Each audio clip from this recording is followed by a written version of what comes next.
அதாவது இந்து சனாதன தர்மம் ரொம்ப ரொம்ப விசேஷமானது. ஒவ்வொரு சம்பிரதாயத்துக்கும் ஒவ்வொரு இறைவனை வச்சு நம்ம என்ன பண்றோம், நிறைய ஆகமப்படி பூஜைகள் புரஸ்காரங்கள்லாம் பண்றோம். அது ரொம்ப தொன்மையானது, மிகவும் பழமையானது. அதே மாதிரி எளிமையான வழிபாடு எதுன்னா பிள்ளையார் வழிபாடு. பிள்ளையார் ரொம்ப என்ன விசேஷமானது, அருகம்புல். மற்ற பூக்கள் எல்லாம் காட்டிலும் பிள்ளையாருக்கு அருகம்புல் வச்சு பூஜை பண்ணாவே ரொம்ப விசேஷம்.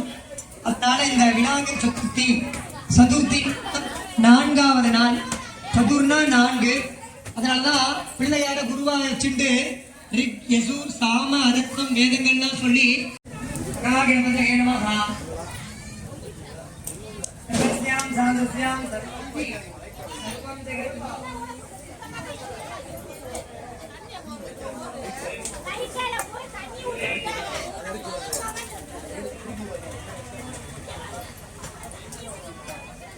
ஓம் யோகாமல் புத்தம் வேதா பகவான் ராஜாவான் இஸ்மானவனி அப்பா ஆட்டோ பகவான் இஸ்மானவனி ஏவம்யதா யோகானாயிரம் வேதா ஆயிரமானவனி ஆயிரம் வேதா ஆயிரமானவதி மகாகணேசாய நமஹ மகாகணபதி மூர்த்தங்கே நமோ நமஹ வித்யா கணபதியே நமஹ. இந்த வருஷம் இந்த கணபதி வித்யா கணபதி அப்படின்னு ஒரு திருநாமன்னா 64 கலைகள் மொத்தம். அந்த 64 கலைகள் அதிபதி யாரு, சரஸ்வதி என்று சொல்லக்கூடிய பாணி. வித்யானா வித்தைகளுக்கெல்லாம் அதிபதி.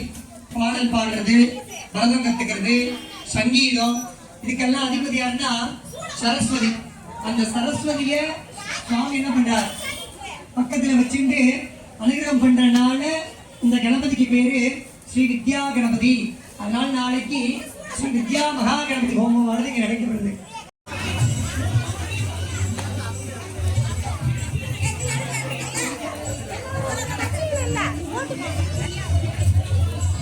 உங்க சார்பா வந்திருக்காங்க.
சிறப்பித்து தருமாறு உங்களை பணிவோடு கேட்டுக் கொள்ளப்படுகிறார்கள்.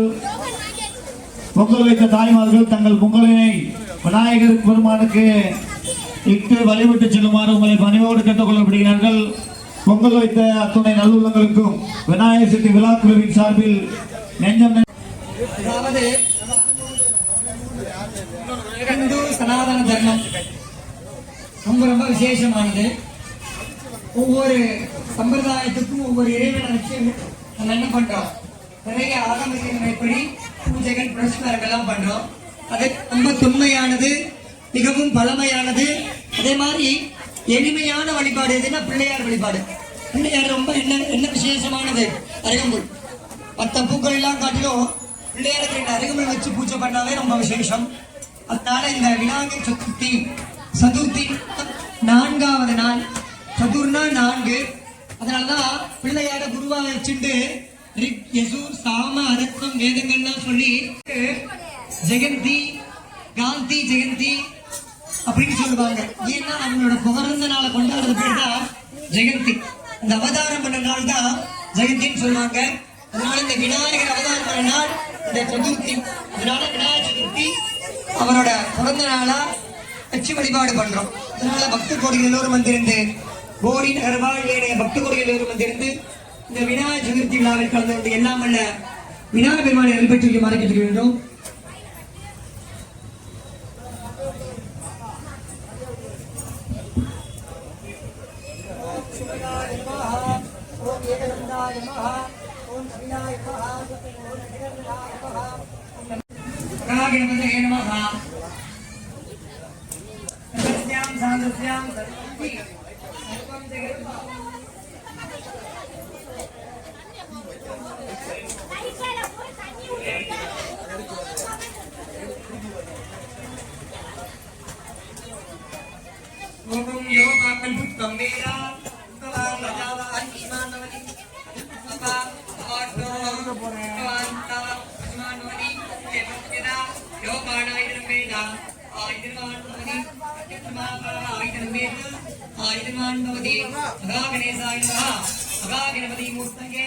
நமோ நமஹ வித்யா கணபதியே நமஹ. இந்த வருஷம் இந்த ஏன் வித்யா கணபதி அப்படின்னு ஒரு திருநாமன்னா 64 கலைகள் மொத்தம். அந்த 64 கலைகள் அதிபதி யாரு? சரஸ்வதி என்று சொல்லக்கூடிய பாணி. வித்யானா வித்தைகளுக்கெல்லாம் அதிபதி. பாடல் பாடுறது, பரதம் கத்துக்கிறது, சங்கீதம், இதுக்கெல்லாம் அதிபதி யாருன்னா சரஸ்வதி. அந்த சரஸ்வதிய சுவாமி என்ன பண்றாரு? பக்கத்துல வச்சுட்டு அனுகிரகம் பண்றதுனால இந்த கணபதிக்கு பேரு ஸ்ரீ வித்யா கணபதி. அதனால நாளைக்கு ஸ்ரீ வித்யா மகா கணபதி ஹோமமானது இங்க நடைபெறுது.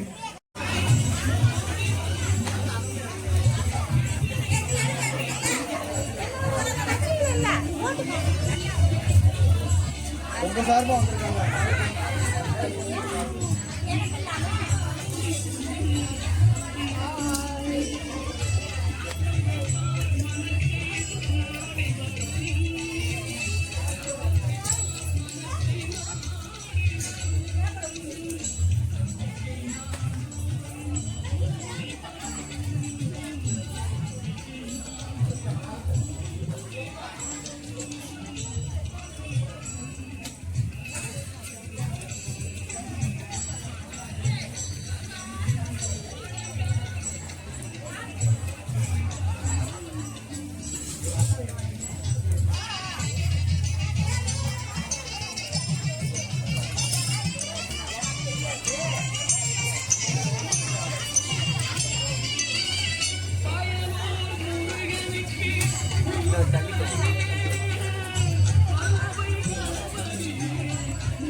சிறப்பித்து தருமாறு உங்களை பணிவோடு கேட்டுக்கொள்ளப்படுகிறார்கள். பொங்கல் வைத்த தாய்மார்கள் தங்கள் பொங்கலினை விநாயகர் பெருமானுக்கு இட்டு வழிவிட்டு செல்லுமாறு உங்களை பணிவோடு கேட்டுக்கொள்ளப்படுகிறார்கள். பொங்கல் வைத்த அத்துணை நல்லுள்ளங்களுக்கும் விநாயகர் சதுர்த்தி விழா குழுவின் சார்பில் நெஞ்சம்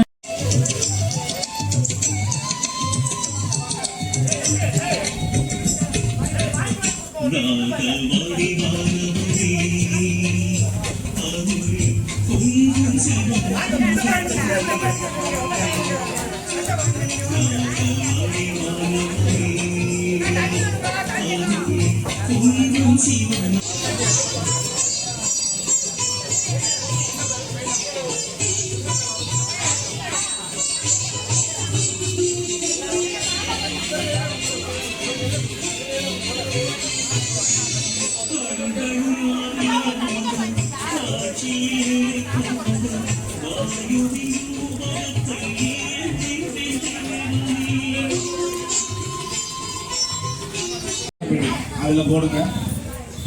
சாப்பிட்ட கட்டை அங்கே இங்கே போடாமல் பெட்டியில் போடும்படி தலைவர்கள் கேட்டுக்கொள்கிறோம். பொதுமக்கள் அன்னதான உணவில் கலந்து கொள்ள அங்கே நடைபெற்றுக் கொண்டிருக்கும் இந்த விநாயகர் சதுர்த்தி விழா வழிபாட்டில் என் தலைமையில் வாழ்வியல் வளர்ச்சிக்கு பெரிதும் துணைப்பது அறிவியலா ஆன்மீகமா என்ற பட்டிமன்றம் நடக்க இருக்கும் இந்த தருணத்தில் விழா தலைவர் செயலர் உள்ளிட்ட அனைத்து ஆன்மீக அன்பர்களுக்கும் மாணவர்களுக்கும் பெரியோர்களுக்கும் தாய்மார்களுக்கும் அறிவியல் ஆன்மீகம் என்ற இரு அணி பேச்சாளர்களுக்கும் என் முதற்கண் வணக்கத்தை தெரிவித்துக் கொள்கிறேன். இன்னைக்கு நம்ம தாய்மார்கள் எல்லாரும் பூச்சிக்கொடி எடுத்துட்டு இருக்கிற எல்லா கோயிலுக்கும் போய் விழுந்து விழுந்து சாமி கும்பிட்டு, சாமி என்னை காப்பாத்து, என் குடும்பத்தை காப்பாத்து, ஆன்மீகம் தான் சிறந்த வழி அப்படின்னு ஒரு கூட்டம். நம்ம உழைச்சாதானே 4 காசு பார்க்க முடியும். சாமியை கும்பிட்டுட்டு உட்கார்ந்துருந்தா பூரா வந்துருமா? இது 21ஆம் நூற்றாண்டியா? இப்ப போய் சாமி பிள்ளையாருன்னு அறிவியல் சிந்தனையோட இப்ப இருந்து வானத்துல பறக்க ஆரம்பிச்சுட்டோம்யா. எப்பயுமே அறிவியல் நாயா சிறந்த வழி அப்படின்னு ஒரு கூட்டம். இது ரெண்டுல எதையா நாங்க தேர்ந்தெடுக்கிறது? எதியா வாழ்வியல் வளர்ச்சிக்கு உதவுது அப்படி நாங்களே உங்களை பழகி இதுதான் அப்படி நாங்களே ஒத்துழைப்பு தருவோம். இதுக்கு நான் தான் நடுவர். அப்படி மரத்திலே கிடையாது, அறிவியல் தான், ஆன்மீகம் இல்லை அப்படின்னு உங்களை பழக்க இந்த பக்கம் 3 பேரு. என்னன்னா பெரிய அறிவியல், எங்க பிள்ளையாருக்கு முன்னாடி உங்க அறிவியல் அது புத்தானம் தாயா அப்படின்னு உங்களை பழக்க இந்த பக்கம் 3 பேரு. சண்டை போடாதீங்கயா, எதுவா இருந்தாலும் பேசிக்கிட்டு இருக்கலான்னு எதையாவது ஒண்ணு சொல்லி உங்களை பழக்கத்திலே வச்சிருக்க நானும் வந்திருக்கேன். இப்போ அறிவியல் அணியில இருந்து சரண்யா பேச வராங்க. இவங்க ஒரு மிகப்பெரிய பேச்சாளர், நிறைய பட்டிமன்றத்துல பேசியிருக்காங்க. இவங்களுக்கு துணையா ராஜ்குமார், ஹரிஹர்ஷன் 2 பேர். ஆன்மீக அணியில இருந்து பூரியில பேச வராங்க. இவங்க பல நாடுகளுக்கு போய் பேசுறவங்க. உங்க அப்பாயின்மெண்ட் கிடைக்கிறதே ரொம்ப கஷ்டமான விஷயம். அவ்வளோ பெரிய பேச்சாளர். இவங்களுக்கு துணையா சம்ஷிகா அப்படிங்களா. இப்ப அறிவியல் அணி தலைவர் சரண்யா பேசுவாங்க.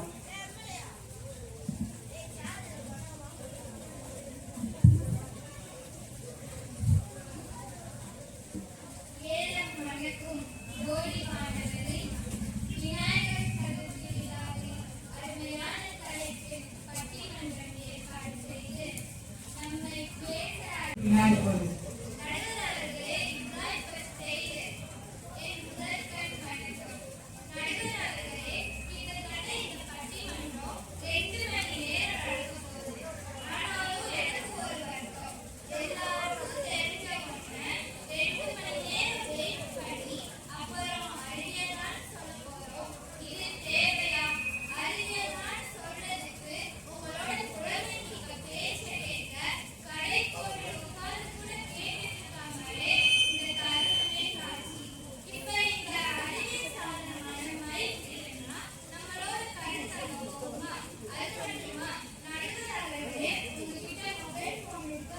ஐபோனே இருக்கு.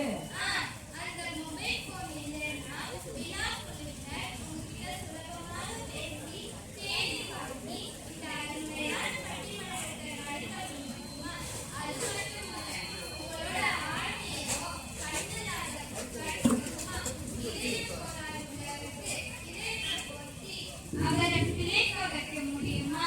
ஆனா அறிவியல் செல்லும் ஒருவர் இறந்ததற்கு பின்னும் தன்னுடைய கண், இதயம், கிட்னி போன்ற உறுப்புகளை எவ்வளவு பிரச்சனையால் போராடி கொண்டிருக்கும் ஒருவருக்கும் தேவையான உருவ கொத்தி நம்மளோட வாழ வைக்கும். எங்க உங்களோட ஆன்மீகம் செய்யுமா? எங்க கிட்னி கோளாறு உள்ளவர்கிட்ட போய் அறிவியல் வேண்டாம், சிகிச்சைகள் எதுவும் வேண்டாம், விநாயகர் துதி பார்த்துக்கிட்டே இருந்து சொன்னா அவரை டயாலிசிஸ் பண்ணாமல் சரி பண்ணிட முடியுமா? என்னையா உங்களோட கூத்தா இருக்கு. அறிவியல் இல்லைன்னா நம்ம எப்படி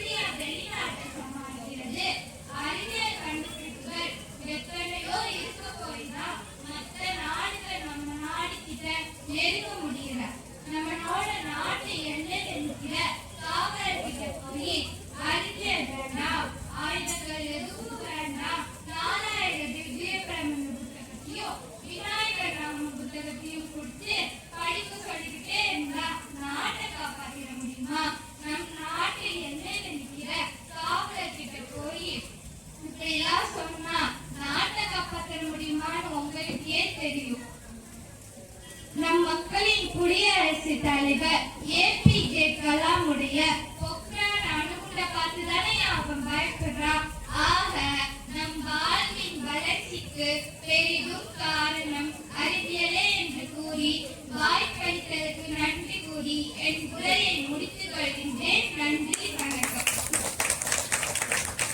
போட்டு தள்ள ஆன்மீகம் எங்கேயா வளர்ச்சி அடையுது? அது ஒரு மூட நம்பிக்கை. அறிவியல் கண்டுபிடிப்புகள் இல்லைன்னா யாரும் உலக வரைபடத்துல நம்ம நாடே இருந்திருக்காதுன்னு சும்மா 847 வாக்குமா குண்டு மாதிரி பட்டுன்னு பேசிட்டாங்க. பாவம் எதிரணி பாக்குது. இதுகளுக்கு மத்தியில நம்ம என்னத்த பேசி என்னத்த சொல்ல? வாங்க இதுல யாரு ஒண்ணு சொல்லுங்க. அடுத்ததா ஆன்மீகாணில இருந்து பூவி பேச வராங்க.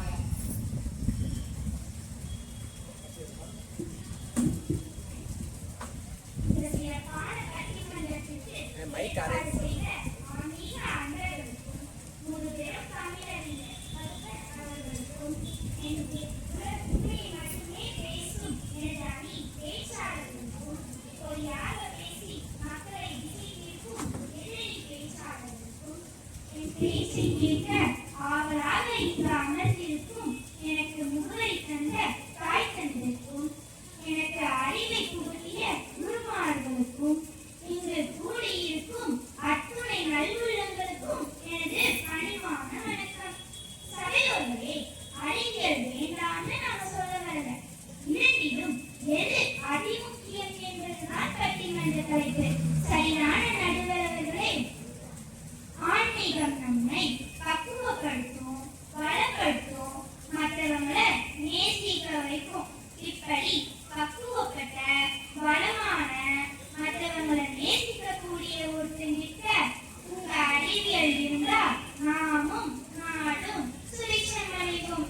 இதுவே ஆன்மீகம் இருந்தா, அறிவியல் மட்டுமே இருந்தா அவங்க சொன்ன மாதிரி இருக்கிறவனை எல்லாத்தையும் துப்புன்னு சுட வேண்டியதுதான். ஆன்மீகம் ஏன் பெருசு? வாழ்வுக்கு அதுதான் துணை புரியும். சொல்றேன் கேளுங்க. இப்போ அறிவியல் தான் என பேசி முடிக்க எதிர்காரங்க இருக்காங்கல்ல, அவங்க கொடுத்த அறிமுக வணக்கத்தை பாருங்க. நம்மை பேச அழைத்த விழாக்குழு அன்பர்களுக்கு முதல் வணக்கம் சொன்னாங்க. ஏன்னா அவங்க தான் பேசி முடிக்கவும் சம்பளம் தருவாங்க. அப்புறம் உங்களுக்கு, அதுதான் நடுவர்களே உங்களுக்கு தான். ஏன்னா தீர்ப்பு சாதகமாக சொல்ல ஐஸ் வைக்கிறதுக்கு. அப்புறம் பொதுமக்களுக்கு சொன்னாங்க. எதுக்கு?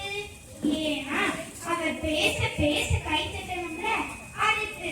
பாருங்க அறிவியல் எப்படியெல்லாம் சிந்திக்குது. பூரா சுயநலம். என்ன பாருங்க, எனக்கு அறிவியல் தேவை, அது பிடிக்கும். எனது ஆசிரியர் அறிவியலை அழகா எனக்குள்ள நிறுத்திருக்காங்க. ஆனா அதையும் தாண்டி என்னை பெற்றவர்களும் எனது குருமார்களும் ஒழுக்கத்தை போதிச்சு ஆன்மீகத்தை எனக்குள்ள வரவச்சதன் விளைவுதான் நான் இன்னைக்கு சொன்ன வணக்கம். விழாக்குழு ஆன்மீக அன்பர்கள், முதுபெரும் தமிழ் அறிஞர், எனது அணி உண்மையை உறக்க சொல்றவங்க, பொய் பேசி நாட்டுக்கு கேடு விளைவித்தாலும் என் வணக்கம் உனக்கு நல்ல புத்தியை கொடுக்கட்டும் என்று எதிரணிக்கு என்னை இந்த உலகுக்கு கொண்டு வந்த என் தாய் தந்தை. இவ்வளவு கூட்டத்துல தயங்காம தைரியமா பேசுவதற்கு எனக்கு பயிற்சி அளித்த எனது ஆசிரியர்கள். பாத்தீங்களா, ஆன்மீகம் ஒருவரை எப்படியெல்லாம் பக்குவப்பட்டிருக்கு. அறிவியல் அது காண்பிக்கணும், அது அப்படித்தான் யோசிக்கும். ஆன்மீகம் மட்டும்தான் மனசால யோசிச்சு அறிவால செயல்படும். அப்புறம் அவங்க சொன்னாங்க, கண்ணில்லாதவனுக்கு கண் கொடுத்தது அறிவியல், கை கொடுத்தது அறிவியல், கால் கொடுத்தது அறிவியல். முதல்ல நீங்க தெரிஞ்சுக்கோங்க, சகோதரனோ சகோதரியோ, அண்ணனோ தம்பியோ இருந்தால் இவர்களின் உறுப்பை மற்றவர்களுக்கு கொடுத்து அவர்களுக்கு வாழ்வளிக்க வேண்டும் என்ற சிந்தனை தான் ஆன்மீகம். ஆமா, நம்மோடு இருப்பவர் இறந்துவிட்டால் அவரது ஆன்மா மட்டுமே இறைவனை சேரும். இங்கு இருக்கும் வெறும் உடலில் உள்ள கண், கிட்னி, இதயம் போன்ற வேறு உறுப்புகளை இன்னொரு ஆன்மாவிற்கு கொடுத்து அவர்களை குடும்பத்தை மகிழ்ச்சியில் ஆழ்த்த வேண்டும் என்று தன் சோகத்தையும் மறந்து மற்றவர் மகிழ்ச்சியை கண்டு ரசிக்கும் குணம்தான் ஆன்மீகம். அதே நேரத்தில் இது அறிவியலால தான் நடக்குதுன்னு வரலாறு தெரியாம பேசிக்கிட்டு இருக்காங்க. என் முப்பாட்டன் கண்ணப்பன் ஆன்மீகத்தில் மிக சிறந்த சிவபக்தன். தன்னை படைத்த சிவபெருமானுக்கே கண்தானம் செய்து அன்றே உறுப்பு மாற்ற அறுவை சிகிச்சை செய்யலாம் என்று உலகுக்கு சொன்னதே எங்கள் ஆன்மீகம் தான். அவர்தான் சிவபெருமானால் கண்ணப்பர் என்று அழைக்கப்பட்ட வேடன். அது மட்டுமல்ல, சிவபெருமானால் மீண்டும் கண் பெற்று ஒன்றை நீ இன்னொருவருக்காக இழந்தால் நீ இழந்ததை மீண்டும் பெறுவாய் என்ற உயர்ந்த சிந்தனையை விதைத்ததும் எங்கள் ஆன்மீகம் தான். எனவே வாழ்வின் வளர்ச்சிக்கு பெரிதும் துணை நிற்பது எங்கள் ஆன்மீகமே ஆன்மீகமே என்று வாய்ப்புக்கு நன்றி கூறி அமர்கின்றேன். நன்றி, வணக்கம். எவ்வளவு அழகா கண்ணப்பன் கதையெல்லாம் நமக்கு சொன்னாங்க. நாங்க எப்பயும் அறுவை சிகிச்சை ஆன்மீகத்திலே பண்ணிட்டோம்னு அழகா சொல்லிட்டாங்க. வணக்கம் சொன்னதே இவங்க சூப்பர். சரி, அடுத்ததா அறிவியலிலிருந்து ராஜ்குமார் பேச வராரு. அனைவருக்கும் வணக்கம். நான் அவ்வளவுதான் சொல்லுவேன். இந்த ஆன்மீகம் இப்ப ஆன்மீகம் சொல்லுவாங்க, இவங்க ஒவ்வொருத்தருக்கும் தனித்தனியா வணக்கம் சொல்லல. அறிவியல் அப்படிதான் யோசிக்கும். இப்ப ஆன்மீகம் தான் ஒவ்வொருத்தருக்கும் வணக்கம் சொல்லி முடிக்கிறதுக்குள்ள உன் நேரம் முடிஞ்சிருச்சுன்னு நடுவர் பெல்லடிச்சிருவாரு. சார், அறிவியல் சிறந்ததா ஆன்மீகம் சிறந்ததா அதை பத்தின கருத்தை பேசினா அரை மணி நேரமா எல்லாருக்கும் வணக்கம் சொல்லிட்டு இருக்காரு. அறிவு வேணா, அது சரி, அறிவியல் தெரிஞ்சாதானே அறிவு இருக்கும். ஆன்மீகமாம் ஆன்மீகம். இன்னைக்கு ஆன்மீகம் சொல்லிட்டு இருக்க சாமியார் எல்லாம் என்ன செய்யறாங்கன்னு தெரியுது இல்ல? சாமியார் கைது வருதுல பேப்பர்ல, அதுவும் என்னத்தையாவது செஞ்சு போட்டு நான் ஆன்மீக வகுப்பு தான் எடுத்தேன்னு சொல்லி எஸ்கேப் ஆகுது. அதையும் அவன் செஞ்ச தப்ப எங்க அறிவியல் தான் அவன் கண்டுபிடிச்சு அவனை தண்டிக்குது. இன்னைக்கு ஆன்மீகத்தை பத்தி பேசின அத்தனை பேரும் இந்த விழா முடிஞ்சவனே இத போட்டோ எடுத்து பேஸ்புக்ல போட்டு எம்பிட்டு லைக் வாங்குறது மட்டும் பாருங்க. அதுக்கு மட்டும் எங்க அறிவியல் சாதனை வேணுமோ? எங்க அறிவியல் கண்டுபிடிப்பான இந்த மைக்கும் கேமராவும் இல்லனா உங்க ஆன்மீகத்தை மக்கள்கிட்ட கொண்டு போய் சேர்க்க முடியாதையா? அறிவியல் இல்லைன்னா விவசாயத்துல புரட்சி வந்திருக்குமா? அறிவியல் விவசாயத்துல பூத்த போய் தானே விஞ்ஞானி எம்.எஸ். சுவாமிநாதன் அவர்களால இந்தியா விவசாயத்துல தன்னிறைவு பெற்றது. அவ்வளவு ஏன் இன்னைக்கு குழந்தை இல்லைன்ற எத்தனை தாய்மார்களுக்கு எங்க அறிவியல் வாழ்வு கொடுத்திருக்கு. டெஸ்ட் டியூப் பேபி வந்துச்சு. கேன்சர் என்ற கொடிய நோய் அதற்கு கதிர்வீச்சிலே கரைக்கிற மாதிரி கண்டுபிடிச்சு மக்கள் வாழ்க்கையே மாத்தியாச்சுல. நம்ம முப்பாட்டன் காலத்துல சாதாரண காசு நோய்க்கு கூட மருந்து இல்லை. ஆனா இன்னைக்கு கொரோனாவே ஓரமா போப்பான்னு சொல்ற அளவுக்கு நம்ம அறிவியல் மருந்து கண்டுபிடிச்சு நாட்டையே காப்பாத்தலையா? நம் பாரத நாட்டு கண்டுபிடிப்பான நம் மக்களுக்கு மட்டுமல்ல அண்டை நாடுகளுக்கெல்லாம் கொரோனா மருந்து கொடுத்து நாட்டையே காப்பாற்றியதால்தான் இந்தியா நன்மதிப்பு பெற்று உலக அளவுல உயர்ந்திருக்குது. ரபேல் போர் விமானம் நம் கண்டுபிடிப்பு. அவ்வளவு ஏன், ஒரு உண்மை சொல்றேன் கேளுங்க. கடந்த வாரம் அமெரிக்காவுல சிக்காகோ தமிழ் சங்கத்துல பேச போயிருந்தோம். இப்ப ஆன்மீகத்தை பத்தி பேசின பூவிலி அவர்கள் அங்க பிளைட் இருந்து சென்னையில இறங்குற வரைக்கும் மொபைலே பார்த்துருந்துச்சு. என்னன்னு கேட்டா, நாளைக்கு போடியில வாழ்வின் வளர்ச்சிக்கு பெரிதும் காரணம் அறிவியலா ஆன்மீகமா என்ற பட்டிமன்றத்துல பேச போறோம்ல, அதுல நான் ஆன்மீக அணியில பேச போறேன்.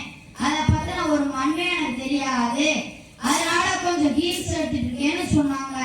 ஆக நீங்க ஆன்மீகத்தை பத்தி பேசுறதுக்கே எங்க அறிவியல் தான் கை கொடுக்குது. அப்ப எங்க அறிவியல் தான் ஆன்மீகத்தை விட பெருசு. அதனால நடுவர் அவர்களே, நீங்கள் படித்தவர், பண்புள்ளவர், அறிவாளி. எனவே வாழ்வின் காரணத்திற்கு முன்னேற்றத்திற்கு பெரிதும் காரணம் அறிவல்தான் என்று கூறு. நீங்கள் அறிவாளி என்பதை இந்த மாபெரும் சபைக்கு நிரூபித்து செல்லுங்கள் என்று கூறி வாய்ப்படுத்தி நன்றி கூறி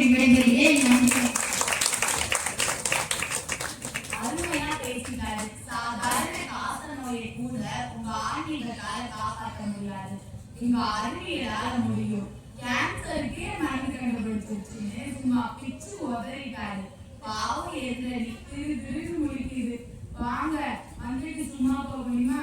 அந்த கடமைக்கு எதையாவது ஒண்ணு வளருங்க. அடுத்ததா ஆன்மீகாணி என்று சஞ்சிகா பேச வராங்க.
எங்க ஆன்மீகம் தானே காப்பாத்துச்சுன்னு சொல்றாங்க.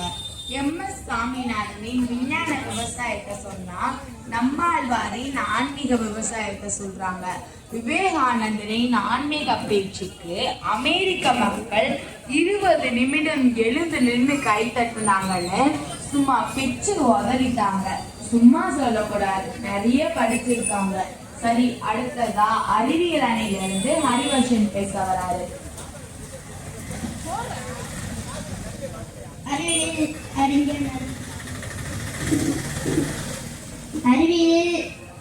அறிஞர் நடுவர் அவர்களே, அறிவியலோடு ஆன்மீகத்தை வளர்க்கும் விழா குழுவினரே, அறிவியலை நாடி வந்துள்ள திரளான ஆன்றோரே சான்றோரே, என் சக பேச்சாளர்களே, உங்கள் அத்துணை பேருக்கும் என் முதற்கண் வணக்கங்கள்.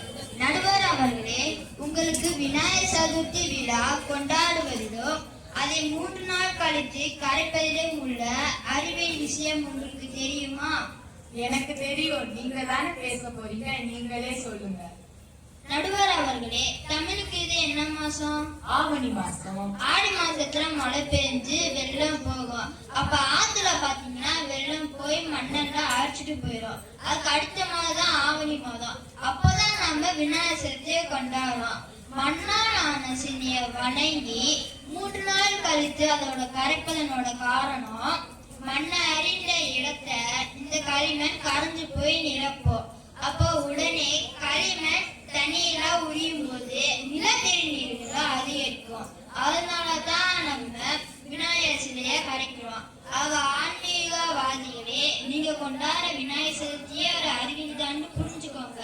அது மட்டுமல்ல நடுவர் அவர்களே, என் அணி தலைவர் அப்துல் கலாம் அவர்கள் கண்டுபிடித்த பொக்ரான் அணுகுண்டு பத்தி சொன்னாங்க. நான் இன்னொன்னு சொல்றேன். ஒரு நிறுவர் அவரிடம் போய் வாழ்வில் எது சந்தோஷமான தருணம் கேட்டபோது அவர் சொன்ன பதில் என்னன்னு தெரியுமா? அவர் எத்தனையோ புத்தகங்கள் எழுதியிருக்கிறாரு, அதை பத்தி சொல்லியிருக்கலாம், ஆனா அதை பத்தி சொல்லல. பொக்ரான் அணுகுண்டு மாதிரி தேசத்துக்காக எத்தனையோ அறிவியல் கண்டுபிடிப்புகளை கண்டுபிடிச்சிருக்கிறாரு, அதை பத்தியும் சொல்லல. அவர் எதை பத்தி தெரியுமா சொன்னாரு? ஒரு சிறுமிக்கு கால் இல்ல, செயற்கை கால் தான் இருக்கு. அதோட வெயிட் பாத்தீங்கன்னா 4 கிலோ. அது தூக்கி நடக்க முடியல. அப்ப அப்துல் கலாம் அவர்கள் யோசிச்சு ராக்கெட்ல பயன்படுத்துற பிளாஸ்டிக் வெறும் 400 கிராம். 4 கிலோ எங்களுக்கு 400 கிராம் எங்களுக்கு. அதுல செயற்கை கால் செஞ்சாரு. அப்ப அதை போட்டுக்கிட்டு சந்தோஷமாக தான் நடக்கும் போதுதான் என் வாழ்க்கையே சந்தோஷமான தரணும்னு சொல்லியிருக்கிறாரு. அப்ப எங்க அறிவு தான் அதை கண்டுபிடிச்சிச்சு. எங்க அறிவு தான் அந்த பொண்ணோட வாழ்விலே ஒளி ஏற்றிருக்கு. அறிவியலா ஆன்மீகமா? சரி, அதை விடுங்க.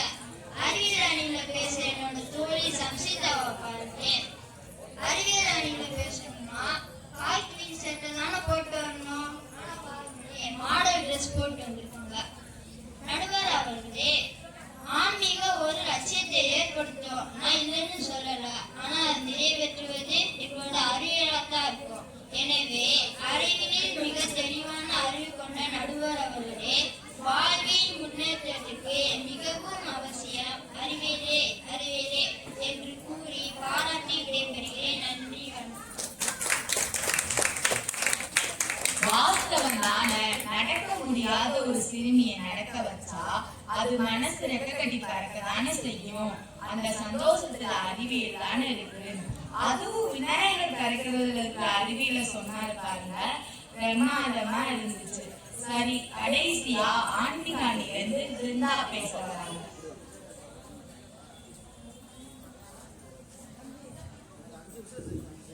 மேடையில் வீற்றிருக்கும் நடுவர் அவர்களுக்கும் ஆன்மீகம் என்ற அணிக்கு எனக்கு துணையாக வலு சேர்க்க வந்திருக்கும் என் அணியினருக்கும், அறிவே இல்லாமல் அறிவியல் பக்கம் நிற்கும் எதிரணியினருக்கும், ஆன்மீக அன்பர்களுக்கும் என் முதற்கண் வணக்கங்கள். நடுவர் அவர்களே, உங்களுக்கு திருக்குறள் பிடிக்குமா? திருக்குறள் பிடிக்காதவங்க யாராவது இருப்பாங்களா? படிச்சிருக்கீங்களா? அத படிக்காம நடுவரா உட்கார்ந்துருக்கேன். சரி, அது அறிவியல் சிந்தனை நிறைந்ததா ஆன்மீக சிந்தனை நிறைந்ததா? திருக்குறள்ல ரெண்டையுமே அத்திதான் கொடுத்திருக்காங்க. ஆமா, திருக்குறள் அறம் பொருள் இன்பம்னு நம்மள ஆன்மீக வழியிலேயே வழிநடத்தி செல்லுது. இன்னைக்கு உலகமே அதை பார்த்து வியந்து உலக பொதுமறைன்னு போட்டுறாங்க. பொதுவாயில் ஐந்தவித்தான் பொய்தீர் ஒழுக்க நெறி நின்றார் நீடு வாழ்வார்னு என் முப்பாட்டன் ஐம்பொறிகளையும் அடக்கி வாழ்பவர் நீண்டு வாழ்வார்னு.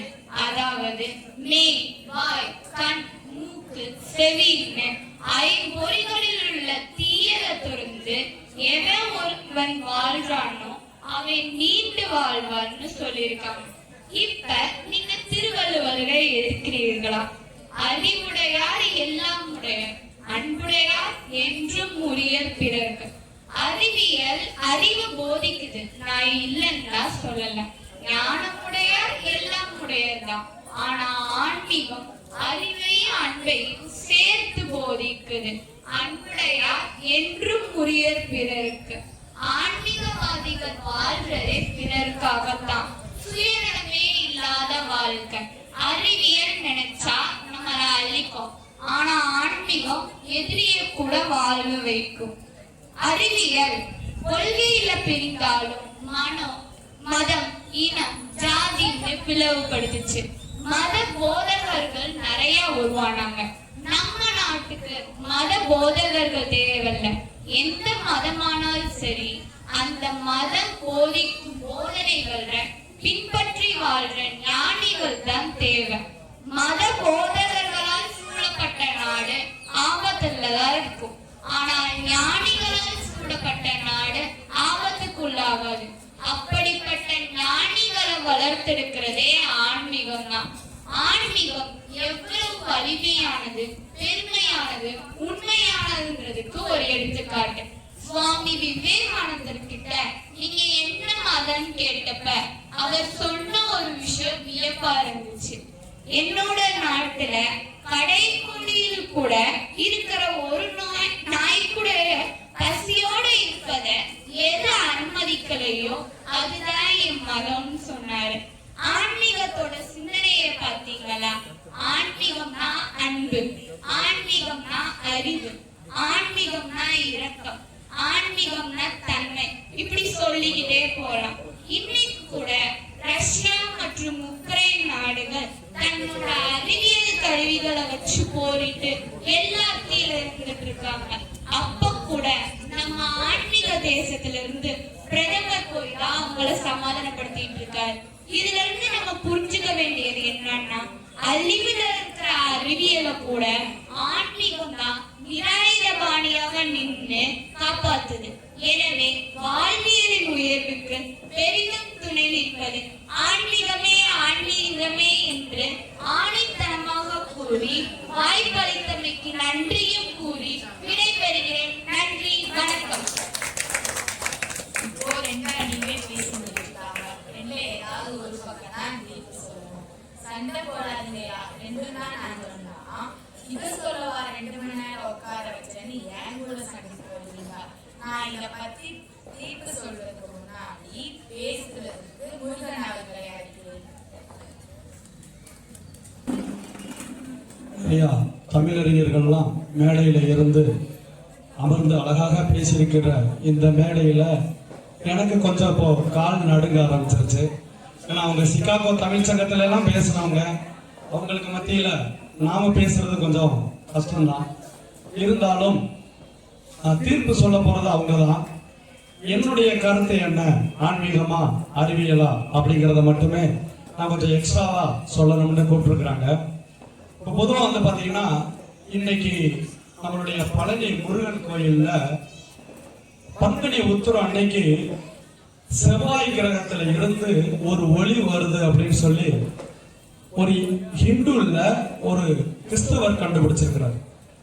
ஏன்னா செவ்வாய் கிரகம்ங்கிறது 5000 கிலோமீட்டருக்கு அப்பால் இருக்கிற ஒரு இடத்துல இருந்து நம்மளுடைய முருகனுடைய அந்த சிலைக்கு பங்குனி உத்திரத்து அன்னைக்கு 11 மணி 11 நிமிடம் 11 வினாடி அந்த நேரத்துல சரியாக செவ்வாய் கிரகத்தினுடைய ஒளி அங்க படுது அப்படின்னு சொல்லியிருக்கிறாங்க. இது நம்ம ஆன்மீகம் எடுத்துக்கிறதா அறிவியல் எடுத்துக்கிறதா அப்படிங்கிறதா நடுவர் சிந்தனைக்கு நான் விட்டுறேன். ஏன்னா ஆன்மீகம் தான் அந்த கோயிலை கட்டுச்சு. அன்னைக்கெல்லாம் அறிவியலுடைய முன்னேற்றமே இல்லை, அறிவியலை பத்தி நம்மளுக்கு எதுவுமே தெரியாது. அந்த நேரத்துல ஒரு கோயில் வந்து பாத்தீங்கன்னா ஆன்மீக ரீதியா தான் கண்டிப்பா கட்டியிருக்க முடியும். ஆன்மீக ரீதியா தான் அந்த சடங்குகள் எல்லாமே அமைஞ்சிருப்பாங்க. அதுக்கப்புறம் பல 100 ஆண்டுகளுக்கு அப்புறம் அறிவியல் சிந்தனையோட அதை நம்ம ஆராயும் போது அதுல எவ்வளவு அறிவியல் புகுந்திருக்கு அப்படிங்கறத நம்ம பார்த்தோம்னா, இது அறிவியலாக இருந்தாலும் கூட இது இறைவனுடைய இயற்கையான ஒரு ஆன்மீக செயல் அப்படின்னு தான் நான் நினைக்கிறேன். அதே போல வந்து பாத்தீங்கன்னா உலகத்திலே எது மையப்புள்ளி அப்படின்னு சொல்லி ஒரு ஆராய்ச்சி நடந்தது. கிட்டத்தட்ட 1985 செப்டம்பர் 5ஆம் தேதி நாசா வந்து இந்த ஆராய்ச்சியை தொடங்குறாங்க. ஜான் பிரிட்டன் அப்படிங்கிறவருடைய தலைமையில கிட்டத்தட்ட 30 விஞ்ஞானிகள் உலகம் முழுக்க அவங்க வந்து போய் இந்த ஆராய்ச்சியெல்லாம் பார்த்து 2015 டிசம்பர் மாசம்தான் இந்த ஆராய்ச்சியை முடிக்கிறாங்க. உலகத்தினுடைய மைய புள்ளி எங்க இருக்கு அப்படின்னா, உலகத்தினுடைய மைய புள்ளி இந்தியாவில் இருக்குது. இந்தியாவில் எங்க இருக்குது? இந்தியாவில் தமிழ்நாட்டில் இருக்குது. தமிழ்நாட்டில் எங்க இருக்குது? தமிழ்நாட்டில் சிதம்பரத்தில் இருக்குது. சிதம்பரத்தில் எங்க இருக்குது? சிதம்பரத்தில் தில்லை நடராஜன் கோயில் இருக்குது. தில்லை நடராஜன் கோயில்ல எங்க இருக்குது? அவரு ஆண்டவம் ஆடிக்கிட்டு இருக்கிற தாண்டவம் ஆடிக்கிட்டு இருக்கிற அவருடைய காலடியில தான் உலகத்தினுடைய மைய புள்ளி இருக்குதுன்னு சொல்லி நாசா விஞ்ஞானிகள் கண்டுபிடிச்சிருக்கிறாங்க. ஆக இதுவும் ஆன்மீகம் தான். ஆன்மீக ரீதியா தான் அன்னைக்கு இந்த கோயிலையும் அமைச்சிருப்பாங்க. ஆனா அறிவியல் வியக்கிற அளவுல இந்த ஆன்மீகம் இருக்குது.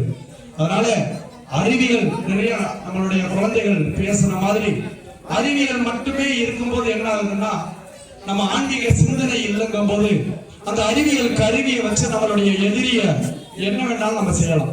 அதே நேரத்துல ஆன்மீகம் நம்மளுக்குள்ள இருக்கும்போது நம்மளுக்கு ஒரு பக்குவம் வரும். நம்மளுக்கு அடுத்தவனை பத்தி நேசிக்கிற ஒரு குணம் வரும். அந்த குணம் இருக்கும்போது அந்த அறிவியலை நம்ம பயன்படுத்தும் போது சரியான திசையில பயன்படுத்துவோம் என்பது என்னுடையது. அதே நேரத்துல இந்தியா வந்து ஆன்மீகத்துல மிக தெளிவான நாடு, ஆன்மீக பூமி இந்தியா. அலெக்சாண்டர் வந்து போர் தொடுத்து நிறைய நாடுகளை வந்து வெற்றி கொள்றாரு. அப்ப அங்க இருந்து சொல்லி விடுறாங்க, நீ இந்தியாவுக்கு போனீங்கன்னா நிறைய எல்லா தேசத்தையும் நீ வெற்றி அடைந்து அங்க இருக்கிற எல்லாரும் நல்ல பழுத்த அறிவாளிகள் இல்ல நல்ல புத்தகங்கள் இருந்தா அங்க கொண்டு வா நம்ம நாட்டுக்கு அப்படின்னு சொல்றாங்க. அப்போ ஒரு பெரிய ஒரு ஞானி, அந்த ஞானி வந்து மிகப்பெரிய அறிவாளி, அவர் நம்ம நாட்டுல இருந்தா நல்லா இருக்கும் அப்படின்னு சொல்லிட்டு அவருடைய படை தளபதி கிட்ட அந்த ஞானியை கூப்பிட்டேன்னு சொல்லு, நான் கூப்பிட்டேன்னு சொல்லு அப்படின்னு சொல்றாரு. அப்ப அந்த படை தளபதி போய் அந்த ஞானிகிட்ட போய் எங்க மன்னர் கூப்பிட்டாரு அப்படின்னா, யார் அவன் மன்னர் அப்படின்னு. அலெக்சாண்டர். அவன் உனக்கு தானடா மன்னர், எனக்கு மன்னர் இல்லையா? நீ எவ்வளவு பெரிய உலகத்தவே வென்றவர், அவரை போய் நீ இப்படி சொல்ற, அவர் வந்தாருன்னா அவ்வளவுதான், வரட்டுமே அப்படின்ன உடனே அலெக்சாண்டர் சொன்ன உடனே அலெக்சாண்டர் ரொம்ப கோபமா வர்றார். உடனே அந்த ஞானியை கூப்பிடுறாரு. இங்க பாருங்க, உங்களை முழு மரியாதையோட நான் என் தேசத்துக்கு கூப்பிட்டு போறேன். உங்க மேல ஒரு சிறு கீறல் கூட விழாது, நீங்க என் கூட வரணும். வர முடியாது, இங்க பாருங்க, வரலன்னா நான் வாள் எடுத்து உன்னை வெட்டிடுவேன் அப்படின்னு சொன்ன உடனே அதுக்கு அந்த ஞானி சொல்றாரு, அலெக்சாண்டர், நீ எப்படி என்னை வெட்டும் போது என்னை வேடிக்கை பார்ப்பையோ அதே போல என்னை நீ வெட்டும் போது நான் வெட்டுப்படுவதை நானே வேடிக்கை பார்ப்பேன் அப்படின்னா. அதாவது என்னன்னா, ஆன்மா வேற உடல் வேற. இந்த உடல் பிரியும் போது என்னுடைய ஆன்மா அந்த உடலை விட்டு தனியாக நின்று என் உடல் இருந்து ஆன்மா பிரிவதை அந்த ஆன்மா பார்க்கும் அப்படிங்கிற ஒரு சிறந்த ஞானத்தை நம்மளுடைய இந்தியாவில் இருக்கிற ஞானிகள் தான் சொல்றாங்க. அதை பார்த்த உடனே அலெக்சாண்டர் வந்து அப்படியே சாஷ்டாங்கமா அவர்கிட்ட விழுந்துடுறார். விழுந்து, இப்பேற்பட்ட ஞானியை என் தேசத்துக்கு கொண்டு போறதுக்கான பாக்கியம் எனக்கு இல்லை அப்படின்னு சொல்லி சரண்டர் ஆகிறாரு. ஸோ ஆக ஆன்மீகமே இந்த உலகத்துல மிக ஒருங்கி நிற்கும் போது இந்த தேசம் பாதுகாக்கப்படும். அறிவியல் வேணும். இருந்தாலும் இது என்னுடைய கருத்து. இருந்தாலும் பெரிய அறிவியல் பெருமக்கள் பேசின தீர்ப்புல நான் தலையிடக்கூடாது. நம்மளுடைய நடுவர் அவர்கள் மிக சிறந்த பேச்சாளர், நிறைய பட்டிமன்றத்தில் பேசியவர்கள். அவர்களுடைய கருத்தோடு என்னுடைய கருத்தையும் ஒரு துளி அளவில் எடுத்துக்கொண்டு அதனை வைத்து நீங்கள் தகுந்த தீர்ப்பை கூற வேண்டும் என்று உங்களோடு வேண்டி வாய்ப்புக்கு நன்றி பாராட்டி விடைபெறுகிறேன். நன்றி, வணக்கம். நம்ம அறிவியலை எடுத்துக்கிட்டோம்னா, லைட் போட்ட உடனே சுவிட்ச் போட்ட உடனே லைட் எரியுது. எத்தனை லைட் போட்டாலும் ராஜ்குமார் கண்டுக்கு தெரியும், அது வேற விஷயம். சுவிட்ச் போட்டு லைட் எரியறது எவ்வளவு பெரிய விஷயம். அதாவது தாமஸ் ஆல்வா எடிசன் அப்படின்ற அறிவியல் விஞ்ஞானி இல்லைன்னா யாரும் 6 மணிக்கு மேல நம்ம பொழப்பே கஷ்டம்தான். அப்புறம் மொபைல் போனை பத்தி பேசினாங்க. முன்னாடி காலத்துல மொபைல் போன்லாம் கிடையாது. எதுவா இருந்தாலும் தந்தி தான். தந்தில நல்ல செய்தி வந்தாலும் பதறுவான், கெட்ட செய்தி வந்தாலும் பதறுவான். ஆனா இப்ப அப்படி இல்லை, காலம் மாறிடுச்சு. ஒரு விஷயத்த 1000 பேருக்கு கூட ஒரே செகண்ட்ல மொபைல் போன் மூலமா அனுப்பிடுவோம். இந்த வளர்ச்சிக்கு அறிவியல் தானே காரணம். ஆனா அறிவியல் வளர்ச்சி மட்டும் நம்ம வாழ்க்கைக்கு உதவும் நம்மளால சொல்ல முடியாது. ஏன்னா அறிவியல் சாதனமான மொபைல் போன் நல்ல விஷயங்கள் மட்டும் இல்ல, ஆபத்தான விஷயங்களுக்கும் நம்மளை கொண்டு போகுது. அறிவியல் வளர்ச்சி நாகரிக வளர்ச்சி தான், ஏற்றுக்கலாம். நம்ம கையில என்ன இருக்கோ அதுதான் நாகரிகம். அதை எதுக்கு பயன்படுத்துவோமோ அதுதான் பண்பாடு. இப்போ மொபைல் போன் எடுத்துட்டு அதுல இருக்க நல்ல விஷயங்களை மட்டும் பார்த்துட்டு கெட்ட விஷயங்களுக்குள்ள போகக்கூடாது. அறிவியல் நாகரிகத்தை உணர்த்துது, ஆன்மீகம் பண்பாடை உணர்த்துது. பண்பாடு இல்லாத நாகரிகம் சமூகத்தை கெடுத்துடும். அதே போல தமிழ் புலமை கிழவி ஔவையார் அறம் செய்ய விரும்புன்னு சொல்லியிருக்காங்க. தமிழ் தாத்தா வள்ளுவர் அறத்தின் பக்கமா தான் நிற்கிறாரு. ஆக அறத்தை ஆன்மீகம் போதிக்குது. அறிவியல் இன்றைய காலகட்ட வாழ்க்கையில நம்மளை பாதுகாத்துக்கவும் எதிர்கால வாழ்க்கையை எளிமையா வாழ்வதற்கு பல கருவிகளை கொடுக்குது. நாளையில இருந்து மொபைல் போனை தூக்கி போட்டுட்டு கடித தொடர்பு ஆரம்பிச்சோம்னா நம்மளால வாழவே முடியாது. நமக்கு அறிவியல் வேணும், ஆனா அறிவியல் மட்டும் ஆபத்துன்றதுல ஐயமே கிடையாது. ஆன்மீகம் பிளாட்ஃபார்ம் மாதிரி, அதுக்குள்ளதான் அறிவியல் நடமாடணும்.